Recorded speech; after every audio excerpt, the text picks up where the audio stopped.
Second row, striped shirt. Okay, when we get a microphone there, first of all, I would just like to mention my friend Doug Smith. I miss my guy right here. I miss getting some questions from him right here, but I hope he's going to be here very soon. Thank you. Go ahead, Paul. Thanks, Darko. Can you just talk about what Jamison Battle gave you tonight? What does it mean for a guy like him to have a night like that? I mean, this is not first time to see Jamison Battle to perform this way. Ultimate professional, always keeping himself ready, puts an enormous amount of work in every single day. You know, he goes through all the play groups, extra work, just to have him physically ready, and he's in great conditioning. And tonight, when he stepped on the floor, he was ready for the moment. So it means a lot to see that all the work that he's putting in is paying off. And what inspired confidence to be able to, put him into a big spot like that? And we know what he brings to our team, from shooting, from stretching the floor, playing without the ball, cutting, moving. He brings a lot of intangibles to our team. And again, this is not the first time that he played, those spot minutes and then coming in and changing the game. So he did an outstanding job tonight. So we'll go to Eric and then to Josh. Hey, Darko. You're no stranger to talking about Scotty. What impressed you most about his night tonight? And also, when that jumper's going for him, I mean, how much does everything change for your team? And nothing surprised me from Scotty, to be honest with you. I know one thing with Scotty, that he's going to put everything he's got out there for his teammates, for his team to find a way to win the game. And so on some nights that's rebounding, some nights that's assists, some nights is scoring. Tonight he did everything. He was elite on defensive end. He was able to convert on offensive end and score. Got 11 assists. He did everything for us tonight. Follow up. He had 3 fouls, obviously, and you kept him in for some part of that, and he was able to still play pretty good defense on Harden, obviously. What do you think allowed him to continue to play with that aggressiveness despite the situation? No, again, he's been in those situations before. He's very experienced. He knows how to impose his will on the court and doing it in a right way. He was very disciplined in those moments, like not reaching, trying to. He was not getting any of those silly fouls. And I thought that early in the game, we got in some foul trouble pretty quickly, pretty early, and after that we were much better disciplined with that. So we'll go Josh, then Mike, and then Jamal. Go ahead, Josh. Hey, Darko. Knowing RJ and knowing what not only this team, but this market, this city means to him, what do you think it meant to him to have a game like this with everything that's at stake on the home floor, on this court? I know that he was very excited to play a playoff game in front of our crowd over here. Just like he said, after the game, crowd was amazing. Hopefully next game is going to be even more loud. So I know that he gave it all. His preparation, all between the last game and today, he did extra treatments, he did extra work, extra film. He did everything to put himself and put a team in a position to be successful today. Thank you. Go ahead, Mike.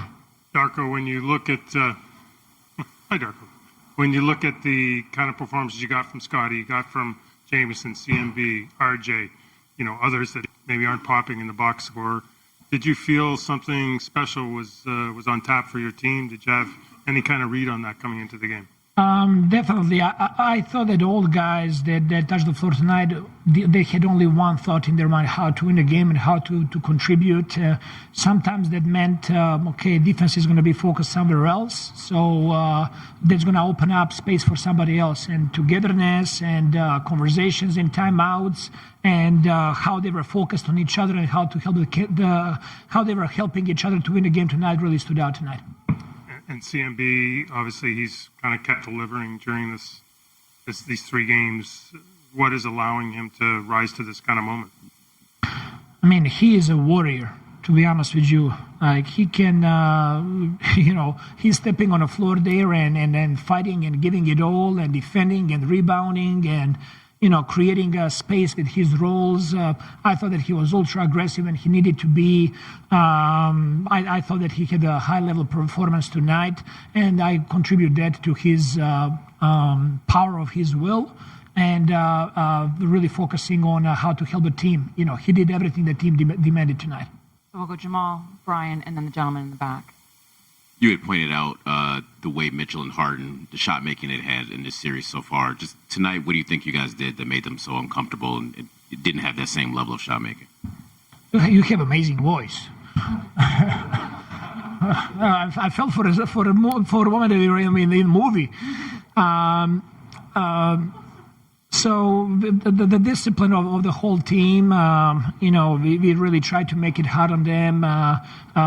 We had right matchups on those two guys for the most of the game. And, we talked about it. Those two guys are so elite. You just got to make it really hard on them. And in first two games, I thought we did that for the most part. They were just making some unbelievable, hard shots. Tonight, that was not the case, and we were able to capitalize on that. Thank you. Go ahead, Brian. What was the messaging going into that fourth quarter that you were really trying to focus in on with your team to create that separation? Great point. It was the same message that we had the first meeting when we met in a training camp, and that we always talk. It's a 0-0 mentality. All we got to do is focus on the next possession, continue getting stops, continue rebounding, taking care of the ball, all the small things that we're working on during the whole season. It was no different than any other fourth quarter focus that we had this year. Gentleman in the far back to your left, Coach. Darko, I was going to ask about the end of the third quarter as well, but in the pregame, you spoke a lot about this team needing experiences and to be in this type of situation. So when you walk away from executing probably the way that you wanted to see in the fourth quarter, what do you think this team walks away from this building believing in what they can achieve in this type of stage? And next game is gonna start with 0-0. Every game in this series so far, it was different. I think the experience that our team is learning through those moments is that every game is different, and we got to find different ways to affect the game and to win the game and to help the team. Every game we gotta expect unexpected. We gotta be ready for it. We gotta have some counters and some ideas how we want to react in those moments, and most importantly, we gotta stay together throughout the whole 48 minutes. Coach, last one for you down front to your right with Lindsay. Hey, Coach, I know from the last game, turnovers was a big topic, not only from you, but a number of the players. How do you feel that you guys responded to that and how they handled the ball specifically in this game? Better than the previous game for sure. We did a good job there. We did not do a good job with rebounding, and that's part of the possession battle there. We lost that battle there, so definitely there is going to be a lot for us to continue building on both.